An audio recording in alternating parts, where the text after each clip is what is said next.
आप देख रहे हैं एसडीएम न्यूज़। मैं हूं रियाद अंसारी। इस वक्त मैं महाराष्ट्र के ऐतिहासिक शहर औरंगाबाद से बात कर रहा हूं और अब हम समझते हैं कि चुनाव की प्रक्रिया यानी इलेक्शन की सरगर्मियां अपने उरूज पर है और महाराष्ट्र का मुसलमान, खैर देश के अलग अलग राज्यों में तो एक अलग सूरत हाल है, वो हम अखबारात के ज़रिए मीडिया के ज़रिए देख रहे हैं।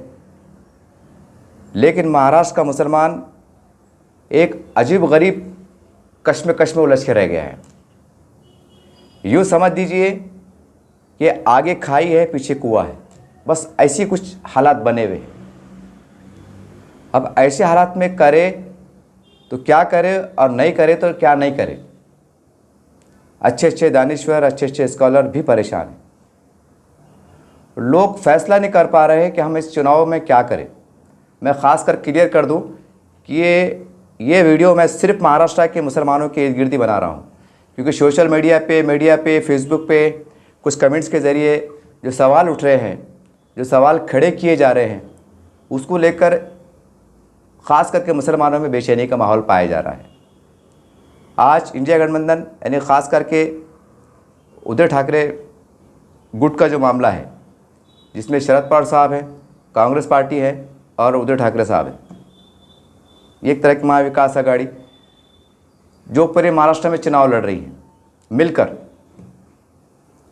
इसके बारे में ख़ास करके शिवसेना के बारे में ये कमेंट्स आ रहे हैं, ये काम चर्चाएं चल रही है, यह एक तरह का माहौल क्रिएट किया जा रहा है कि बाबरी मस्जिद की शहादत में इनका हाथ था।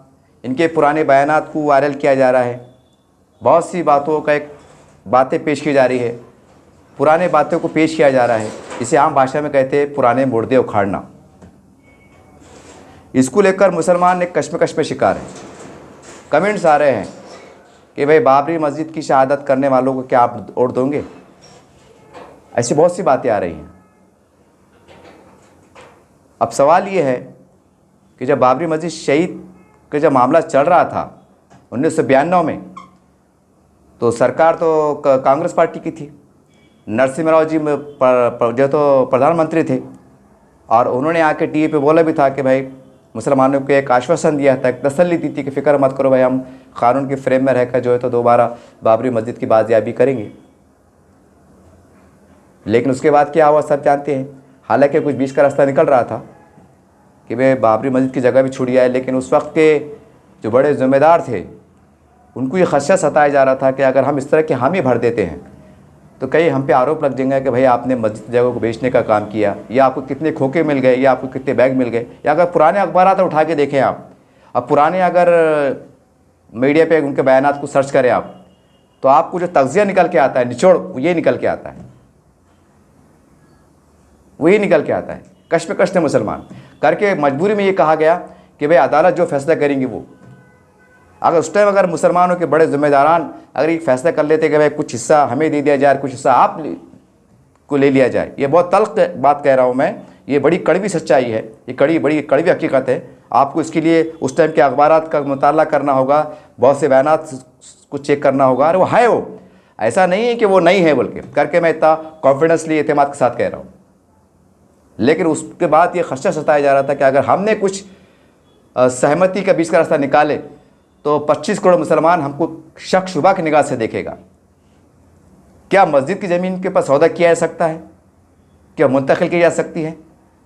कि किसको दी जा सकती है? क्या शरीयत में इसकी गुंजाइश है? ऐसे कई ऐसे पेचीदा सवाल थे जो हम समझते हैं हमारे जो देश के काबिल एहतराम उलमा इकराम थे, बड़े बड़े और बड़े तजदीब ज़िम्मेदारान थे, उनकी भी अक्ल हैरान थी, परेशान थे, करें तो क्या करें। अगर ये फैसला कर लेते तो कौम हम पे उंगली उठाने का काम नहीं करेंगे। करके मजबूरी में एक हिकमतन ये कहा गया कि भाई कौम अपने कोर्ट जो फैसला करेंगी हमें मंजूर है। फिर एक लंबी लड़ाई लड़ी गई, हाई कोर्ट में गए, हाई कोर्ट के बाद फिर सुप्रीम कोर्ट में गए, फिर मामला सुप्रीम कोर्ट में गया। फिर सुप्रीम कोर्ट में आपने देखा फैसला आया, और फैसला आने से पहले एक मुल्क में एक माहौल क्रिएट किया गया कि भाई कोई लाइन ऑर्डर ख़राब ना हो, दंगे ना हो, फिसादात ना हो, यहाँ तक कि शहरी सतह पर, महल्ले जाति सतह पर, ग्रामीण सतह पर तक की मीटिंग का इनेकाद किया गया, जिसको हम शांतता कमेटी कहते हैं कि भाई कोई जज्बाती बात नहीं आना, कुछ माहौल ख़राब नहीं होना। बहरहाल मुसलमानों के जो बड़े ज़िम्मेदारान थे उन्होंने कह दिया था कि फ़ैसला जैसे भी आएगा हम कबूल कर लेंगे। खैर फ़ैसला आया और वो बड़ा अजीब व गरीब फ़ैसला आया, लेकिन चूँकि सुप्रीम कोर्ट आप अपने आप में सुप्रीम है तो तमाम ज़िम्मेदारों ने कहा कि भाई ठीक है, जैसे भी था एक नाराज़गी का माहौल भी था, तकलीफ़ का माहौल भी था, लेकिन बहरहाल उसको हिकमतन कहिए, मसलियतन कहिए, इसको कबूल कर लिया गया और मामले को भुलाने की कोशिश की गई। फिर वो मामला आज इंतखाबात में ज़िंदा हो गया, क्योंकि उस वक्त बाबरी मस्जिद शहादत में जो जिसकी भी एक्टिविटी थी बयानात के ज़रिए से, तो वो बयानात को फिर एक बार कहीं ना कहीं सामने लाया जा रहा है। उसमें शिवसेना को भी लाया जा रहा है, भाजपा के भी लाया जा रहा है और बहुत सी फ़िरका परस्त पार्टी को भी निशाने पर रखा जा रहा है, सारी बात की जा रही है। हालांकि अब राम मंदिर भी बन गया, उसका शुभारंभ भी हो गया, सारी बात क्लियर हो गई, लेकिन फिर भी कहीं ना कहीं उसकी आड़ में एक अजीब गरीब राजनीति करने की कोशिश की जा रही है, जिसको लेकर कम से कम महाराष्ट्र का मुसलमान बेहद परेशान है। देश का मुसलमान तो है ही सही, लेकिन महाराष्ट्र का मुसलमान बड़े कश्मकश में है, क्योंकि दो ही विकल्प है। एक बीजेपी पार्टी, अजीत दादा पवार की, शरद पवार अपने अजीत दादा पवार की एक राष्ट्रवादी पार्टी, ये पार्टियां हैं, और एक तरफ हम चले जाते हैं तो उदय गुट है। यहाँ पर 3 है, इधर भी 2-3 पार्टियां हैं। अब सवाल ये है कि जैसा कहा जा रहा है व्हाट्सएप फेसबुक के ज़रिए से कि भाई जिसका मस्जिद की शहादत में हाथ है तो क्या मुसलमान उसे वोट देंगे? एक कहीं ना कहीं एक वर्गलाने की, एक मजहबी जज्बात में लाने की जो बातें हो रही है, मैं उनसे भी बड़े अदब एहतराम से पूछना चाहता हूँ, क्योंकि मेरा सवाल नहीं है। समाज में कई तरह की बातें चल रही हैं, काफ़ी लोगों ने कहा भी है, उसी बुनियाद पे वीडियो बना रहा हूँ। वरना ये मत समझिएगा कि मैं बहुत बड़ा स्कॉलर हूँ, दानिश्वर हूँ, नहीं। और हज़ारों लोग हैं, और ये लोग से ही ताकत बनती है, लोग से ही आमदार बनता है, लोग से ही खासदार बनता है, लोग से ही सरकार बनती है। ये मत कहिएगा कि जनता कहती है चलने दो, नहीं। अगर जनता है तो आप है, सरकार है, अगर जनता नहीं तो कोई कुछ भी नहीं है। ये सच्चाई है। सवाल ये है, ठीक है, थोड़ी देर के वास्ते मुसलमान अगर इंडिया अलायंस को, महाविकास आघाड़ी को वोट ना दे, फिर क्या विकल्प है? सीधा भाजपा है फिर। और भाजपा के बारे में जो भी बातें सामने है, वो उनके ऐलानात, उनके मेहनत, वो भी आपके सामने है।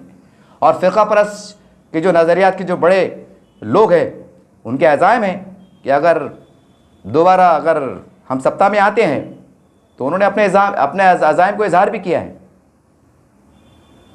और दबे अल्फाज में कुछ छोटे मोटे लीडरों के ज़रिए से आपने देखा होगा अखबारात में, मीडिया के ज़रिए से, कि हिंदुस्तान की कम से 3000 मस्जिद के ऊपर नज़रें हैं, नापाक नज़रें हैं। कई 300 मस्जिद का जिक्र है, कई 3000 मस्जिद जिक्र है। अब सवाल ये है कि एक बाबरी मस्जिद शहादत को लेकर एक गम गुस्सा पाया जा रहा है, लेकिन सवाल ये है कि देश की जो 3000 मसाजिद है, 300 मसाजिद है, जिनको एक क़ानूनी तरीके से बोली है, जो भी मन गढ़ंत तोड़ मड़ोड़ के जो बातें पेश करें उसके ज़रिए से, अगर उसके ऊपर ख़तरा मरना आया, या अल्लाह ना करे, ऊपर वाला ना करे बात हो, तो फिर आप क्या करेंगे?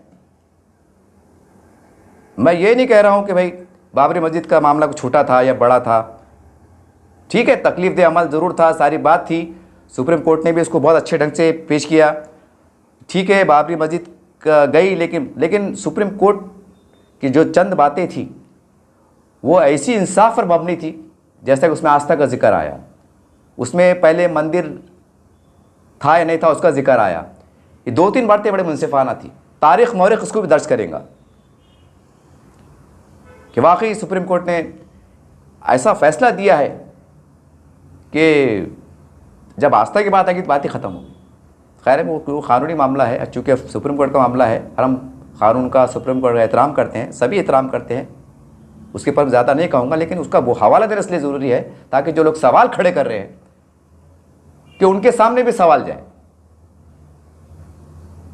ठीक है, अल्लाह का अजाब आया, अल्लाह का अजाब आया, और जिन्हें पहला हथौड़ा चलाया था, आपने अखबारात में देखा होगा, आज भी यूट्यूब पर सर्च कर सकते हैं आप, जिन्हें पहला हथौड़ा चलाया था तो उस पर अल्लाह का अजाब नहीं आया, उस पर अल्लाह की रहमत आई। और वो उसको अल्लाह ने कलमे की तौफीक बख्शी, और वो मैंने एक अखबार में पढ़ा था कि वो उस शख्स के ज़रिए से 100 मस्जिद को आबाद करने का ज़रिया बना। एक मस्जिद की शहादत का जो हथौड़ा चला था, आप सर्च कर सकते हैं यूट्यूब के ऊपर जाके, का नाम है, इस शख्स मेरे जहन में नहीं आ रहा। वो शख्स बाद में अल्लाह ने उसको हिदायत से नवाजा, और वो शख्स आज कह सकते हैं कि इस्लाम का दाई बन चुका है, और कमोबेश 100 मस्जिद को आबाद करने का ज़रिया बना। कितनी बड़ी बात है। ठीक है, हमारी नज़रों में एक कि बाबरी मस्जिद घूम रही है, यकीनन तौर से घूमेंगी, यकीनी तौर से रहेगी, इनकार नहीं किया जा सकता, लेकिन ये पहले को भी देखना पड़ेगा। फिर दूसरी बात यह है कि वो मामला ख़त्म हो गया कोर्ट के फैसले के ज़रिए से जो भी है, और दूसरा एक तो रहम का मामला होगा, अब इंतकाम। जो डंके की चोट पे कह रहे थे कि हमने ये करे, ये करे, वो करे, वो भी सारे पुराने सोशल मीडिया पे अखबारात में दर्ज है।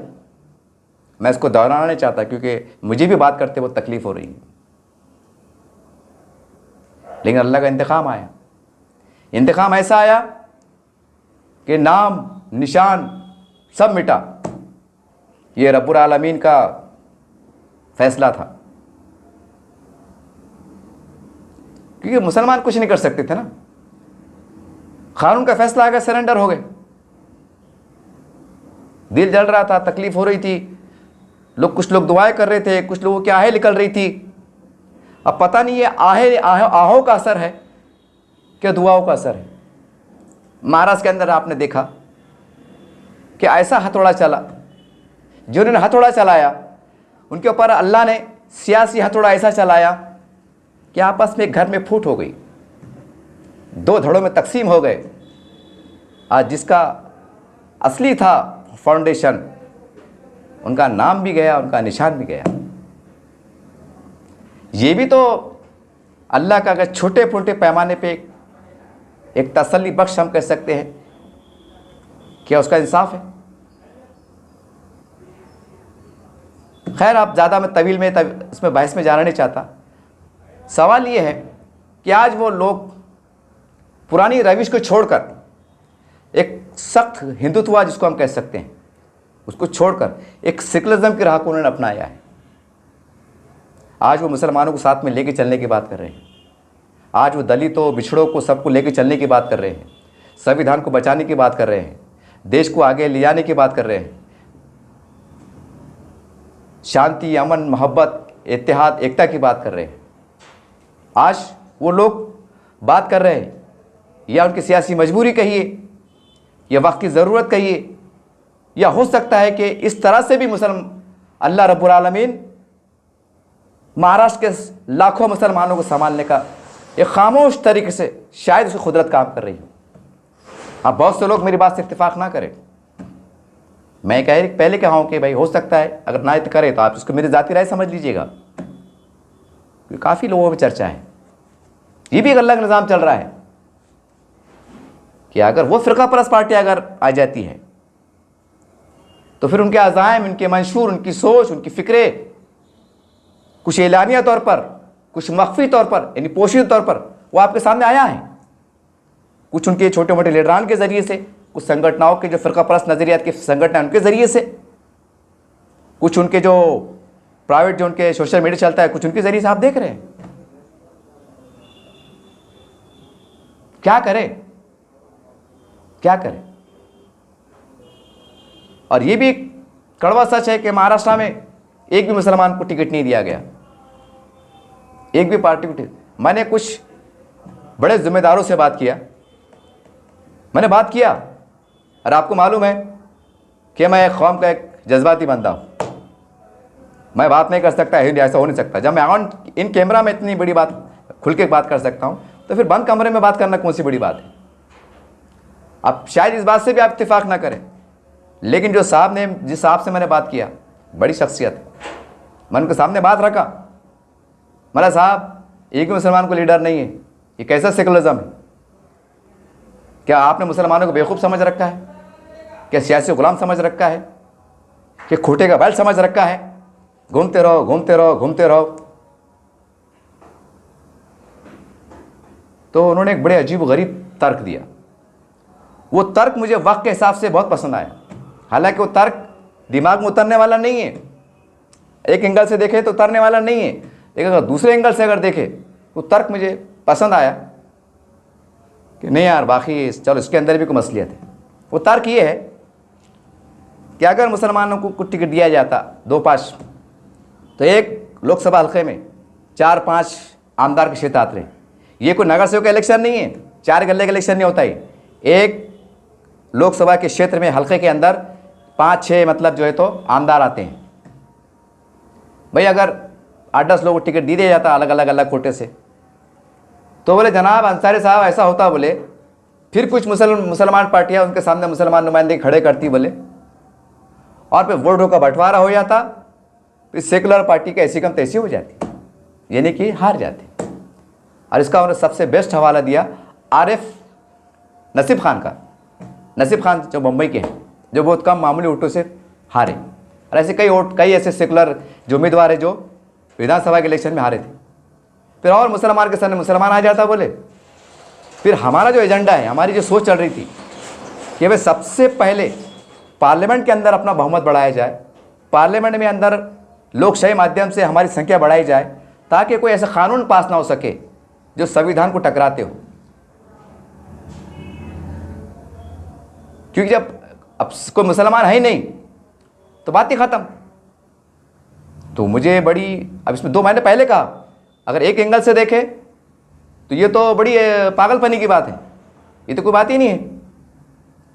लेकिन ये भी सच है कि अगर मुसलमानों को ज़्यादा टिकट दिया जाता और उनके सामने को 2-5 मुसलमान खड़े हो जाते तो आपको अंदाजा लगा लीजिए कौन जीत के आता।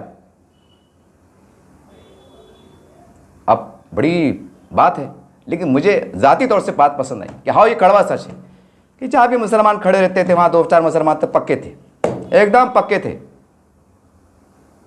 और फिर क्या होता था हमने पिछले विधानसभा में देखा, और वही हशर लोकसभा में भी होता था महाराष्ट्र में। फिर मैंने उनसे कहा कि भाई इसका समाधान क्या, तसल्ली बोलते ना भाई, अगर कुछ तकलीफ दे रहे कुछ राहत की बात भी करो। तो उन्होंने कहा कि विधानसभा के अंदर मुसलमानों को बड़ी संख्या में जो है तो नुमाइंदगी दी जाएंगी, कि विधानसभा का स्टेट मामला रहता बोले, और ये सेंट्रल की बात है। यहाँ सबसे पहले दस्तूर को बचाने की बात है, एक जो संविधान खतरे में, सबसे पहले उसकी सुरक्षा है। अगर वो सुरक्षा रहेगा तो आप आगे की बात कर सकते हैं। अगर वही मामले के अंदर का कुछ ऊंच नीच हो गई, अल्लाह ना करे, ऊपर वाला ना करे, तो फिर क्या करेंगे बोले आप। तो ये बड़ी गहराई की बातें थी, ये ऐसी बातें थी कि एक तो हजम भी नहीं हो रहा, अगर ज़्यादा सोचते चक्कर आ रहे, सर दुख रहा। लेकिन बोलते ना कि एक तरफ छोटा नुकसान है और एक तरफ बड़ा नुकसान है, तो अब क्या फैसला करेंगे आप। बड़ी अजीब कश्मकश है। बहरहाल ये मुसलमानों को तय करना है, क्योंकि शिवसेना को लेकर जो बाबरी मस्जिद के मामला उछाला जा रहा है, ये ऐसी बात नहीं है कि किसके, जो लोग कह रहे हैं कि वो गलत है कि क्या है। वक्त के हिसाब से जो भी था, तकलीफ दे अमल था, तकलीफ दे बात थी, ज़रूर थी, इसमें कोई शक की गुंजाइश नहीं है। लेकिन सवाल ये कि नए हालात में अगर सुधारने वाली बात हो रही हो कि हम आगे चलकर जो है तो हम सेकुलरिज्म को मजबूत करने वाले हो, ठीक है, हो सकता है कि वो अपना वजूद बचाने के लिए सेकुलरिज्म की दुहाई देकर मुसलमानों के पास आ रहे, हो सकता है, कड़वा सच चाहिए। लेकिन सवाल ये है कि अगर हम उनके साथ ना चले, खासकर मुसलमान अगर उनके साथ ना जाए, तो आप जा रहे कहाँ पर। आपका महाराष्ट्र में ऐसा कौन सा विकल्प है कि वो बड़ी बहुमत में आएगा। 2-4 सीट से कुछ नहीं होता साहब। आप कुछ लोग कमेंट्स करेंगे, नहीं वो ऐसा है, नहीं वो वैसा है, नहीं नहीं नहीं नहीं, नहीं। लोकसभा में बहुमत रहता, बहुमत अगर 10 मुसलमान चुन के जा रहे हैं वो चिल्ला पुकार कर रहे, ये टेबला उठा के तोड़ रहे, फेंक रहे वहाँ पर, जो भी मतलब तरीका तमाशा कभी कभी देखने को मिलता, हुल्लड़बाजी हो रही, वो होता, लेकिन वहाँ कार्रवाई भी होती। 6 दिन, 1 महीना, 2 महीने के बाद से निलंबित किया जाता। तुमने ज़्यादा नारेबाजी करे, तोड़फोड़ करे और ज़्यादा ओवर करे तो जेल में भी जाने कम नहीं करेंगे, क्योंकि अब कानून सख्त हो गया। पहले ऐसा मामला रहा चुप चुप का, चलो भाई छोड़ पकड़ हो जा रहा, आपके हालात बदल गए। अगर तुमने वो बिल आया, बिल को फाड़ भी दिए, जला भी दिए, तो वो जलाने से, टेबल तोड़ने से, हंगामा करने से, गालियां देने से, किरदार कशी करने से या बहुत कुछ करने से जो बहुमत के लोग रहते हैं वो बिल पास होकर रहता है। आपने राज्यसभा लोकसभा में देखा होगा, पुकारते रहो, तुम पुकारते रहो। सवाल वही चाह रहा ना, फिर अगर मैं चुन के चले गया, मैं वहाँ उठा के तोड़फोड़ कर रहा, कुछ भी कर रहा, वहाँ के बिला आ जा रहे, फाड़ के फेंक दे रहा, जला दे रहा, कुछ भी कर रहा, मैं एग्जाम्पल दे रहा, तो क्या मेरी ऐसी हरकत करने से वो बिल जो पास होने वाला है बहुमत के जरिए से, क्या वो नाकाम हो जाएगा? क्या ऐसा आएगा? स्पीकर साहब ऐसा बोलेंगे, अरे यार ये एक आदमी ने बिल फाड़ दिया, टेबल उठा के फेंक दिया, नको नको नको नको, ये इसको कैंसिल करो, इसको कैंसिल करो, बाद में देखेंगे। ऐसा होता क्या? नहीं होता। ज़्यादा एड़े चाले करे, ज़्यादा अगर हंगामा हुआ, मार्शल लोग पीछे खड़े रहते, पुलिस अलर्ट रहती, उनके इंतजाम कुछ अलग टाइप के रहते, उठाते यार, कानून के फ्रेम में रह के जो कार्रवाई होती पार्लियामेंट के साथ बराबर कार्रवाई करते। ये होता है, ये होते आ रहा है, तो फिर क्या फायदा? सवाल वो है ना कि हम बहुमत में अगर रहेंगे या कम से कम ऐसे स्ट्रांग पोजीशन में रहेंगे कि सरकार को भी कहने के 10 बार 1000 बार सोचना पड़े कि हमने फैसले लेना कि नहीं लेना। जो भी उनकी मंशा है, उनका अज़ाइम है, पोशिद अज़ाइम है, कि बड़ी संख्या में रहेंगे तो खौफ रहता, जमहूरी एतबार से एक दबदबा रहता, कल को कोर्ट में आ सकते, सुप्रीम कोर्ट में आ सकते, हाई कोर्ट में आ सकते, जो भी है वक्त हालात के हिसाब से बड़ी संख्या रहेंगी तो उसके असरात भी मुरतब होते। अगर 5-50 रहे और एक तरफ 500 का आंकड़ा है, आप ईमानदारी से बोलिए, एक तरफ 50 है, एक तरफ 500 है, तो अगर 500 का बहुमत में है तो 500 की क्या चलने वाली है? ठीक है, जमहूरी अंदाज से आप एहतजाज कर सकते हैं, खड़े रह के बोल सकते हैं, अपना दर्द जता सकते हैं, अपनी आपत्ति आ सकते हैं, सब कुछ हो सकता है, कानून का हवाला दे सकते हैं, सारी बात कर सकते हैं। लेकिन सवाल यह है कि जब बहुमत में लोग खड़े रह हाथ उठाकर या बटन दबाकर अगर किसी बिल के पक्ष में, हिमायत में अगर फैसला दे रहे हैं, तो भाई वो लोकतंत्र है ना, जमहूरियत है ना, वहाँ सर देखे जाते, सर, तादाद देखी जाती, तादाद। जब कम तादाद होने के बाद अगर उसके नताइज सामने नहीं आए तो बताइए ना, फिर सवाल तो खड़े हो रहा ना, फिर क्या करें, क्या करें? बड़ा तकलीफदेह सवाल है, बड़ा पेचीदा सवाल है। एक तरफ सैकड़ों मस्जिद जैसा सुनने में आ रहा है कि खतरे की तलवार है, कुछ फिरका परस्त पार्टियां ऐलान कर रही है अब इसकी बारी है, अब उसकी बारी है, यह संविधान खतरे की भी बात हो रही है, अज़ाइम आ रहे हैं। हालांकि बीजेपी पार्टी की तरफ से कहा जा रहा है कि नहीं, हम संविधान छेड़छाड़ करने वाले नहीं हैं, लेकिन कुछ फिरका परस्त तंजीम पार्टी का भी ऐलान आ रहे हैं। कश्मे है मुसलमान, क्यों, कहाँ जाए? 2-5 सीट से कुछ होने वाला नहीं। 2-5 सीट से हो सकता है कि 15-20 सीट खराब हो जाए, हो सकता है इसके असरात दूसरे राज्यों पर पड़े, कोई बयानात के जरिए से, कुछ एक्टिविटी के जरिए से हो सकता है। तो बहुत बड़ी लाखों की संख्या होती है ना, लाखों की संख्या होती है, लाखों की संख्या होती है। ठीक है, बोलना अलग चीज़ है, लेकिन बोलने के बाद अगर असरात आते हैं तो अल्हम्दुलिल्लाह अच्छी बात है। अभी नगर के पास देखो, नासिक के पास 2-4 मिनट अखबार में आया था, मेरे वीडियो पे भी, मेरे स्क्रिप्ट पे भी मौजूद है। वो एक रास्ते पे दरगाह थी, देखिए, उसका बहुत वावला चला, नासिक के पास की शायद वो, तो बोले वो ट्रैफिक का मसला है, वो ऐसा वैसा। और दरगाह वो पहले एक ज़माने में वीरान जंगल में थी, बाद में इत्तेफाक से हाईवे निकला तो वो बीच में आ गई। हालांकि वो डिवाइडर के अंदर थी वो, लेकिन उसे हटा दिया गया। हालांकि उसका वक्फ बोर्ड में इंदराज है, सारी बात है, लेकिन जो भी है, अब सवाल ये है कि कितने मुसलमानों ने आवाज़ उठाई? चलो आवाज़ उठाई, चलो आवाज़ उठाई। अब आवाज़ उठाई तो क्या आवाज़ उठाने के बाद दरगाह दोबारा वहाँ पर उसको बना दिया गया? नहीं। आज औरंगाबाद के अंदर जो कमेंट्स कर रहे हैं, मैं उनसे बड़ा अदब से पूछना चाहता हूँ, औरंगाबाद के अंदर कई ऐतिहासिक मस्जिद है। एक वीडियो तो मेरे चैनल पे मौजूद, 1.5 साल पुराना मौजूद है, पंचचक्की के पीछे कई ऐसी मस्जिद वीरान है ऐतिहासिक, एक भी अपने घाटी दवाखाने के परिसर में जाके देखो आप, वो भी कहीं ना कहीं एक अपने बेबसी पे रो रही है मस्जिदें, पुकार पुकार की कह रही है कि ए बाबरी मस्जिद का शहादत का गम मनाने वालों, उसके ऊपर सियासी रोटियां सेकने वालों, उसके ऊपर राजनीति करने वालों, मेरे और मैं तुम्हारे शहर में एक बेबसी की तरह एक अपने घाटी दवाखाने के परिसर में हूं। अरे मुझे कोई आबाद करने नहीं आता है, पंचक्की के पीछे है। वहाँ तो इतना बुरा हाल था, अल्लाह रहम करे। जब मैं वीडियो बना रहा था, जब मैं गया था, तो कम से कम अल्लाह माफ़ करे 100-150 बस जानवर उस मलबे के नीचे आराम कर रहे थे। वो 1.5 साल 2 साल पुराना वीडियो है, वो मौजूद। सवाल है ना भाई। और भी हमारी कई ख़दीम दरगाहें हैं या उसके आस्थाने हैं, ये मसाजिद। सबसे बड़ी बात तो चलो भाई, इसके बारे में मतभेद हो सकता है। कोई कहेगा दरगाह की बात आ गई तो उसके अंदर बड़े अजीब गरीब है, तू 24 नंबर, तू 25 नंबर, तू वहाबी, तू मिठे चावल, तू तेकड़ा, मैं गोमड़ा, तू उतार, ये ऐसी अजीब गरीब। तो कम से कम अल्लाह के घर को तो मानेंगे ना आप। चलो यहाँ कुछ इख्तलाफ हो सकता है, अल्लाह का घर यहाँ भी तो किसकी जिम्मेदारी बनती है? कौन है इसका जिम्मेदार?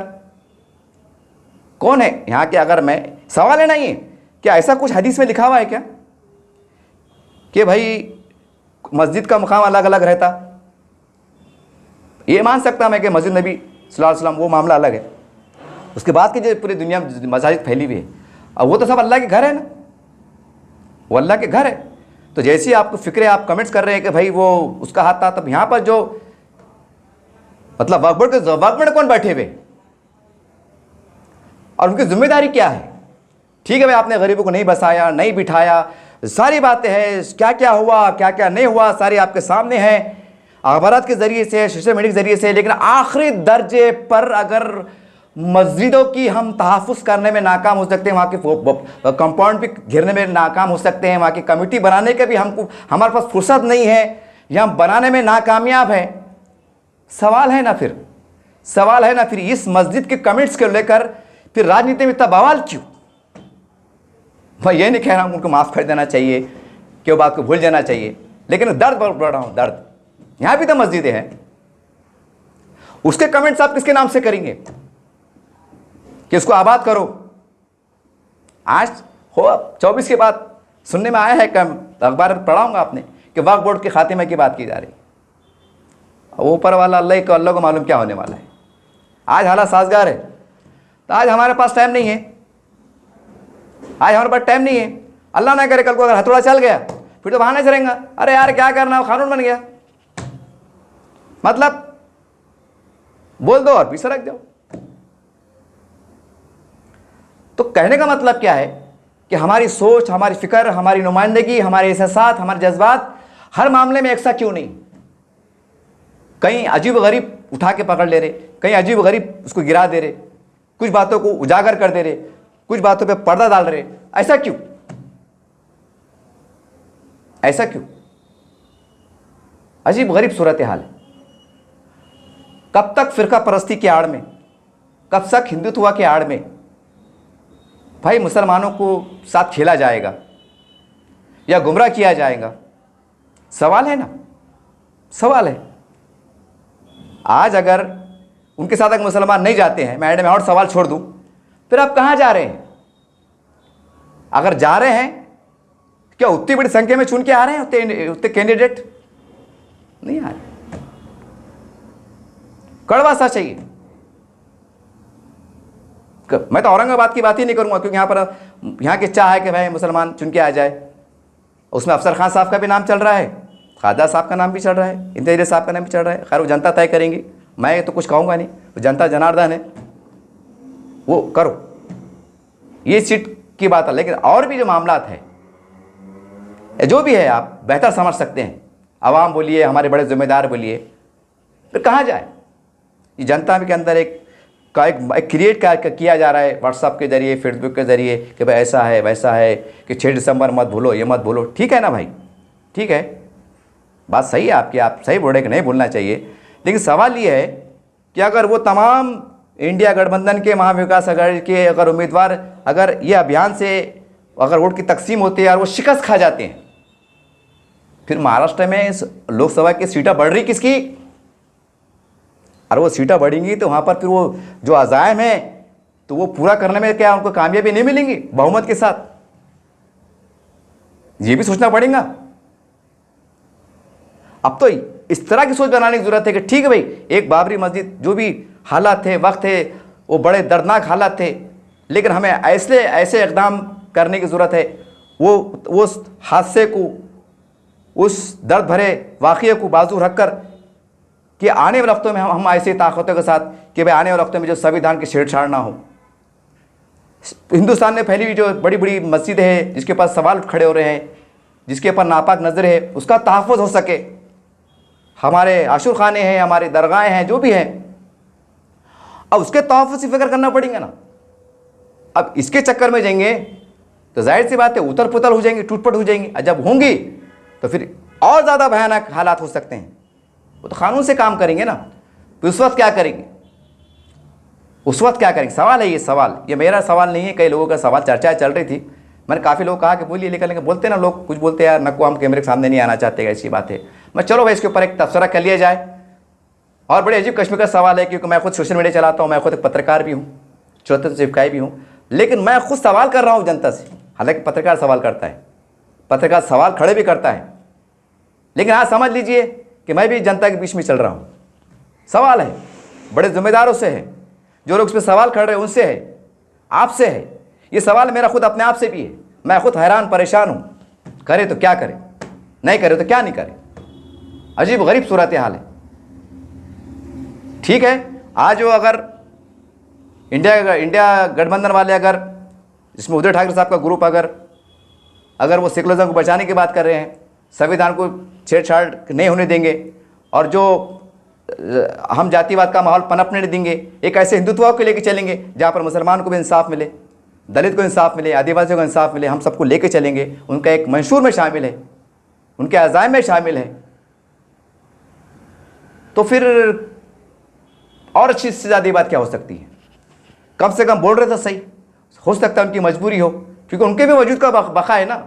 एक तरफ तो नाम निशान मिट गया, अब जो बचा कुचा बोलते ना, भागते की लंगूटी सही, अब वो बचाने के वास्ते अगर वो, ये अल्लाह की मार है, ये भी देखिए कि अल्लाह ने उनको सियासी एतबार से हमारे सामने झुका दिया, और उनको भी एहसास हो गया अब सियासी एतबार से। आज वो सवाल ये है, अगर आज उनके साथ ना जाए तो फिर कहाँ जाए? और क्या पार्लियामेंट की जो संख्या होती है, मेजॉरिटी होती है, हमें उसको भी देखना पड़ेगा, हमें उसको भी देखना पड़ेगा। हम ही नहीं, हमारे हर देश का अमन पसंद शहरी जो संविधान पे विश्वास रखता है, जो न्यायपालिका पे विश्वास रखता है, हमारे देश की अखंडता एकता पे विश्वास रखता है, हर वो नागरिक, हर समाज जाति के नागरिक को आज सोचने की जरूरत है। अगर हम पुराने बातें अगर लेके चले, बड़ा तकलीफ हो रही है मुझे। आप ये ना समझिएगा, कुछ लोग कह देते कमेंट्स के अंदर, अरे चाचा बैग मिला क्या, अरे चाचा ये तो दलाल है, ये तो बिके हुए है। बड़ी तकलीफ होती है। मैं वही कह रहा हूँ ना, 2 मिनट के वास्ते चलो आपकी बात मान लेता हूँ, जो दलाल लिखने वाले हैं, कमेंट्स करने वाले हैं, बड़े होशियार है, बड़े दानिश्वर है, चलिए हमने 2 मिनट के वास्ते इंडिया गठबंधन को छोड़ दिया, तो कितने चुन के आने वाले हैं और क्या होने वाला है वो तो बताइए जरा, दूरअंदेशी को इस्तेमाल कीजिए ना। हाँ बताइए आंकड़े कैसे बनेंगे पार्लियामेंट में, और कैसे रोक पाएंगे? कि टेबल उठा के फेंक देना, चिल्ला देना, बिल फाड़ देना, कैसे बिल वापस होता है? होता है अगर आप बहुमत में है तो, अगर आप इतनी विपक्ष में बड़ी ताकत रखते हैं तो होता है। लेकिन अगर 5-25 हज़ार लोग हैं, अगर वो फाड़ने का काम कर रहे हैं, चिल्ला पुकारने का काम कर रहे हैं, तो हिंदुस्तान की पूरी तारीख में बता दीजिए कि उनके ऐसा करने से कोई बिल नाकाम हुआ, विफल नहीं हुआ है। हाँ, अगर हिंदुस्तान में अगर कोई जमहूरी तरह से अगर कोई ताकत लोकशाही माध्यम से लोग, लाखों लोग करोड़ों करोड़ पे आते हैं, उस सूरत में सरकार झुकती है। ये नज़ारा हमने शाहीन बाग के टाइम भी देखा, ये नज़ारा हमने किसान आंदोलन टाइम भी देखा। लेकिन सवाल ये है कि आज सूरत हाल बहुत अलग है, बड़ी पेचीदा है। आज वक्त है हमारे देश को बचाने का, हमें संविधान को बचाने का।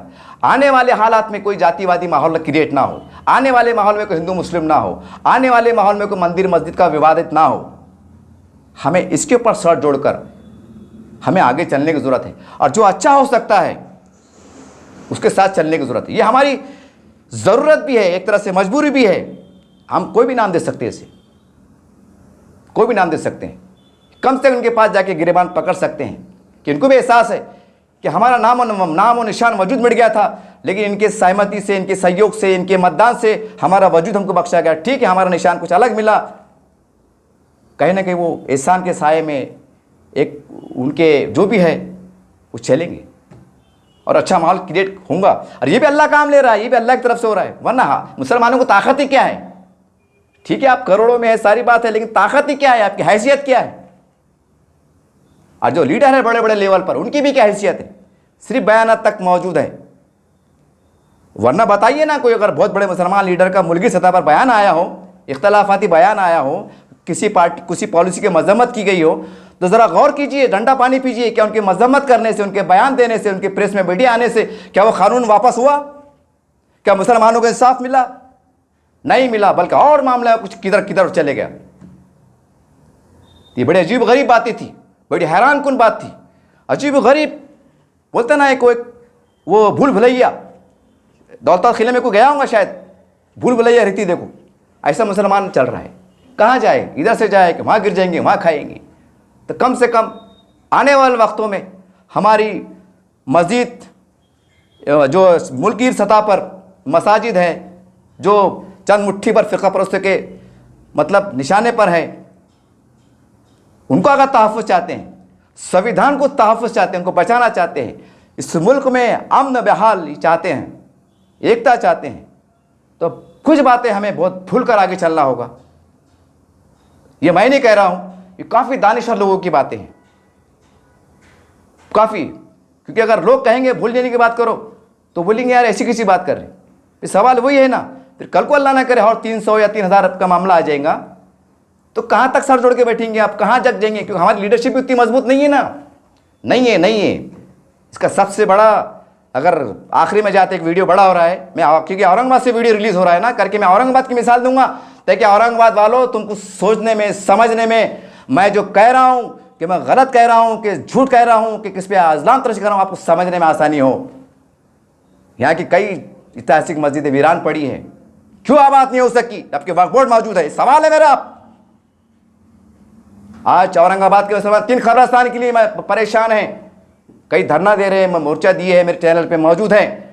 2 ईदगाह की जरूरत है, वक्फ बोर्ड भी मौजूद है, ज़मीनात भी मौजूद है, क्यों नहीं हुआ? सवाल है मेरा ये। छोड़ दीजिए, हम चांद पे चल लेंगे, सूरज पे चल लेंगे, 7 आसमान चलिए, छोड़ दीजिए। आज हमें गढ़ने की जगह नहीं है, आज हमें ईदगाह में सजदा करने, कब्रिस्तान नमाज पढ़ी जा रही है। आज हमारी ऐतिहासिक वो है, इसके बारे में किसको बोलेंगे आप?